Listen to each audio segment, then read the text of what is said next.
Hi, my name is Annie, and welcome to the Walking Word, where we go through the Holy Bible in a year as part of discipling. We are currently reading the book of Joshua, which is about the conquest of Canaan. That's what the whole book is about. And of course, God keeps on reiterating his covenant with his children. We continue seeing how his laws play out. So that doesn't stop throughout the Bible, to be honest. But in the book of Joshua, it's specifically about the conquest of Canaan, right? We're now in chapter 9, where we're going to see how the Gibeonites deceived the Israelites. When the news reached the kings west of the Jordan of how they have taken over Jericho, how they've taken over Ai, when the news had reached the kings west of the Jordan in the mountain regions, in the foothills, and along the coast of the Great Sea, as far as Lebanon, the Hittites, the Amorites, the Canaanites, the Perizzites, the Hivites, the Jebusites, they all formed an alliance to launch a common attack against Joshua and Israel. And remember, whenever God exalts you, your enemies come together. Mhm. And just walk in confidence, because God says, yeah, if you choose my side, please be sure you've chosen to be hated as well. The world will always have some disdain for having chosen the Lord's side. Okay, verse 9. On learning what Josh, verse 3, sorry. On learning what Joshua had done to Jericho and Ai, the inhabitants of Gibeon put into effect a device of their own. So Gibeon, them, they are a bit different. They choose a different strategy. They chose provisions for a journey, making use of old sacks of their asses and old wineskins torn and mended. They wore old patched sandals and shabby garments, and all the bread they took was dry and crumbly. Thus they journeyed to Joshua in the camp at Gilgal, where they said to him and to the men of Israel. So Gibeon, them, they choose to play it out differently here. Thus we have come from a distant land and propose that you make an alliance with us. But the men of Israel replied to the Hivites.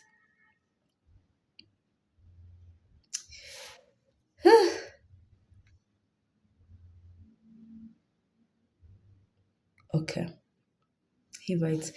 So what I'm seeing here, I'm getting here, it's the Gibeonites actually were a subset group of the Hivites. So you remember the groups that are meant to be taken out: Hittites, Amorites, Canaanites, Perizzites, Jebusites, and Hivites. So Gibeonites are a subset of the Hivites, which is one of the groups they are actually meant to take down and clear out. So here it comes and says, we have come from a distant land to propose that you make an alliance with us. But the men of Israel replied to the Hivites. So God is revealing to us, okay, you might think it's actually Gibeonites, have nothing to do with these other groups, but they're actually a group of the Hivites. You may be living in the land that is ours. How then can we make an alliance with you? But they answered Joshua, we are your servants. Then Joshua asked them, who are you? Where do you come from? They answered him, your servants have come from a far off land because of the fame of the Lord your God. For we have heard reports of all that the Lord did in Egypt and all the great things that he did to the two kings of the Amorites beyond the Jordan. You remember Sihon, the king of the Amorites, and Bashan, and the king of Bashan, Og. Yeah?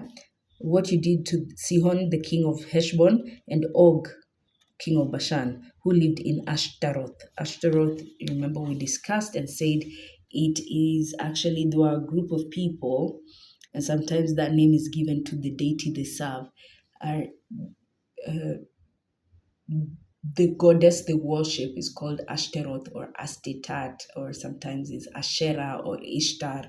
You know, she's basically a shapeshifter, if you ask me. But what they would do, is that they would worship this goddess of fertility. They would even sometimes offer their children as part of sacrifices to this deity in exchange of fertility of the womb and fertility of the land. So we continue verse 11. So our elders, so they're justifying their case. They're not saying where they come from. They're just saying we come from a distant place. We've come because we know we have heard about the wonders of your God.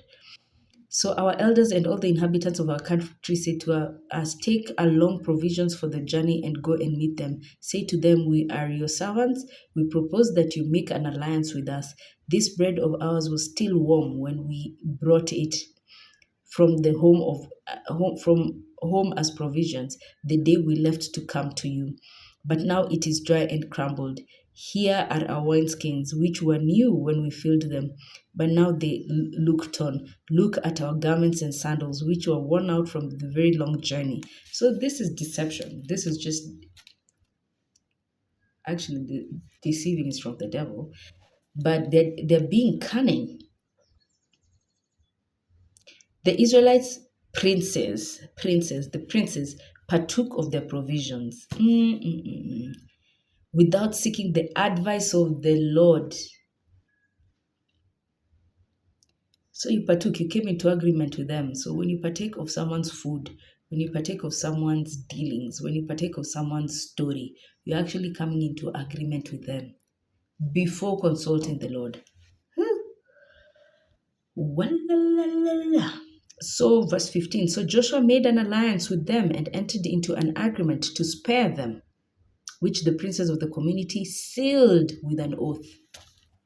Sealed with an oath. And remember the laws of God. Do not make oaths. You'd rather just be a person of yes or no and leave it at that. Do not make oaths. 3 days after the agreement was entered into, the Israelites learned that these people were from nearby and would be living in Israel. The third day on the road, the Israelites came to their cities of Gibeon, Chephirah, Beroth, and Kiriath Jearim, but did not attack them because the princes of the community had sworn to them by the Lord, the God of Israel. When the entire community grumbled against the princes, hey, these all remonstrated with the people. We have sworn to them by the Lord, the God of Israel, so we cannot harm them. Let us therefore spare their lives and so deal with them, that we shall not be punished for the oath we have sworn to them. Thus the princes recommended that they let live as hewers of wood and drawers of water for the entire community. And the community did as the princes advised them. So now, because guys, we've already sworn by the name of the Lord that we're going to be friendly to these guys. Now we can't take back our word. They lied to us. We fell for it.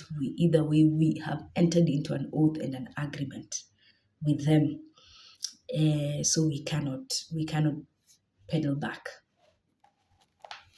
But what we can do is that we can still make them our slaves. Joshua summoned the Gibeonites and said to them, why did you lie to us and say that you lived in great distance from us when you will be living in your own will be living in our own very midst? For this you are accursed. Every one of you shall always be a slave, hewers of wood and drawers of water for the house of my God. They answered to Joshua, your servants were fully informed of how the Lord your God commanded the servant Moses, that you be given the entire land and that all its inhabitants be destroyed before you. Since therefore at your advance we were in great fear for our lives, we acted as we did. And now that we are in your power, do with us as you think fit and right. Joshua did what he had decided, while he saved them from being killed by the Israelites. At the same time, he made them, and they still are today, hewers of wood and drawers of water for the community and for the altar of the Lord in the place which the Lord chooses, the Lord's choice. So you know the God they serve. So mapema and your best is to align with the people who are on the Lord's side.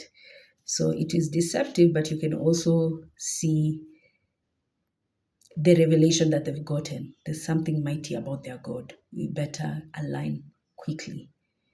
And so you don't even see God speaking much concerning this story, because God also sort of understands. They know, they are having an understanding of who the real God is. So they're moving quickly to choose his side before they're on the other side of wrath. We move to chapter 10, which is about Joshua's victory in the execution of Amorite kings.